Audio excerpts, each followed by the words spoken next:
The Cross of Lead. Written by Alvi. Chapter 3. That life of mine began on the feast of St. Giles in the year of our Lord 1363, the 36th year of the reign of Edward III, England's great warrior king. We resided in Stromford village with its 150 souls.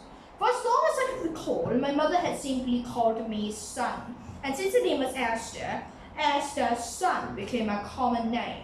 In a world in which one lived by the light of a father's name and rank, that meant, since I had no father, I existed in the shadow.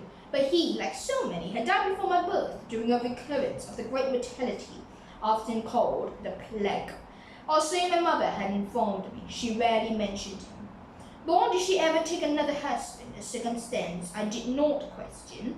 It would have been a rare man who would want so frail and impoverished a woman for a wife. For in the entire kingdom of England, there could have been no poorer Christian souls than my mother and I. I had few friends, and none I completely trusted. As Esther's son, I was oft the butt of jests, gibes, and relentless hounding. Why did it haunt me so? I once asked Father Quinnell during one of my confessions. These confessions were numerous, since I had become convinced there was some sin embedded in me, a sin I was desperate to root out.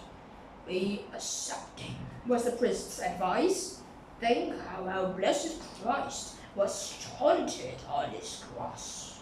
I did try to accept my life, but unlike our perfect Jesus, I was filled with caution and suspicion, always expecting to be set upon and mocked. In short, I lived the life of the shunned, forever cast aside, yet looking on, curious as to how others lived. There was little my mother or I could do about our plight. We were not slaves, but neither were we free. The steward, John Aycliffe, never lost an opportunity to remind us of the fact that we were villains, serfs, bound to Furnival, Lord of Stromford village.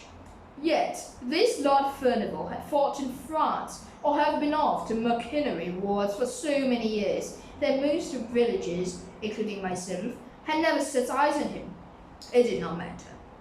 My mother and I, spring, summer, and fall, save certain holy days, like every other Stromford villager, worked his fields from dawn to dusk. By winter came, we fed animals, we had an ox, an lamb, and then a chicken, gathered wood and brush for heat, slept, and tried to stay alive.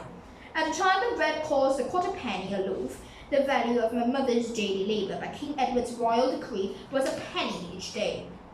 Mine but a farthing. Our food is barley bread, watered ale, and from time to time some cooked dry peas.